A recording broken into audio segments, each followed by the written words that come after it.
Now, Sony coyly avoided words like OLED killer, and they wouldn't even confirm the peak brightness of their next-gen TV technology. But I will say this, with the kind of giant throbbing confidence that only a performance leader displays, they sponsored me and other media from around the world to fly all the way to their Tokyo headquarters to not only view their new hotness, but even to compare it directly to the legendary BVM HX3110 mastering monitor. I'm talking about a $30,000 professional display. Now, I can't show you that footage yet because they're not ready to unveil their new bezel and stand design. But what I am allowed to do is talk about the comparison. And guys, I'm talking to the folks out there who own a display, so to speak. This is the real deal. This is by far the closest that I have ever seen a consumer TV to reference image quality. But how? Oh, I'm so glad you asked. Like several of their competitors, Sony has been working on RGB LED backlight technology. That is, using colored backlight zones rather than white or blue in order to harness the brightness of mini LED and dramatically boost color volume. And that is what we're seeing today. Except, wait a second. Linus, every other time you've talked about this technology before, it's carried downsides that you called unacceptable for flagship picture quality. You might have heard me describe it in the past as the future. That's the nice way of saying there's work to be done. But that's the thing, Sony did the work, starting back in 2004 with the Qualia 5. So the pedigree is there, and bringing it to today, they stripped down the front panels of both their own new TVs and ones from their competitors to prove that theirs is, as the branding would indicate, True RGB, with 3 independent diodes and precise color and brightness control, all of which looks like it's going to make it pretty hard to compete with. But let's back up for a second and talk about the basics of this technology. Whether we're talking about mini LED or QLED or whatever kind of LED, most TVs are just LCD with extra steps that might help to optimize black levels by selectively dimming the backlight in zones, or boost colors by adding a quantum dot film, or enhance image quality with an anti-reflective film. But all of them are going to be bound by the same fundamental limitations. An LCD cannot block light perfectly. And the very idea of achieving color by taking white light and then blocking everything except the color that you want is inherently inefficient. So your color with LCD, it can never be pure, and pushing brightness past a certain point is always going to take way more power and wash out that color. That's where the idea of a colored backlight comes in. You want green, let's say. Well, instead of blasting white and then blocking all the red and blue, you just open the pixel up wide and let the green shine through. In theory, it's a really great idea, but in practice, you know how with traditional white dimming zones, you can get white halos around bright objects? Well, with RGB dimming zones, you can get colored halos that personally I have found to be way more distracting than white halos. So I don't see any though. How's Sony avoiding that? Well, one way to do it is by increasing the number of dimming zones. So how many do they have?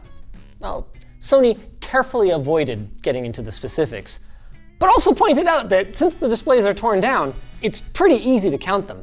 And compared to their competitors, they're using slightly more dense arrangements of their RGB LED clusters, about 1 centimeter in between, and this one is probably more important. Unlike a competitor whose TV I nearly installed in my home, Sony's control zones are square, so that's 4 LED clusters per, rather than being rectangular. This is huge, because it means they should be able to avoid, say, accidentally throwing up a huge green backlight zone for, say, a military uniform, and then having it destroy the nearby skin tones. But as it turns out, that's only part of the story. The other big part is in here, the processing. As you might know, different colors of LEDs have different characteristics in terms of their power consumption and their light output. This is one of the coolest demos they showed us.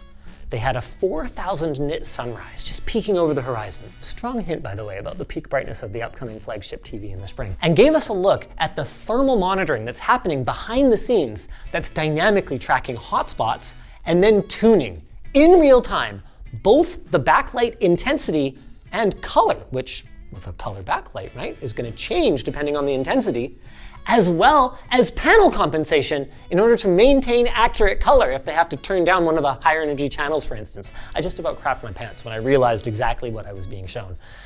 So basically this compensation means that that downside that I've talked about before it's gone. It's still a local dimming zone technology, guys. So I did find some off-axis bloom or some halos around bright objects compared to a self-emissive display.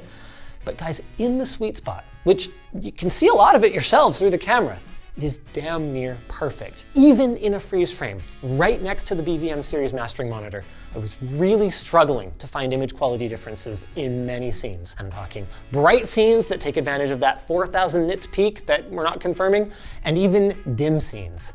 And from talking to Sony, all of that is very much by design, with these consumer TVs using the same dimming algorithm as that professional display.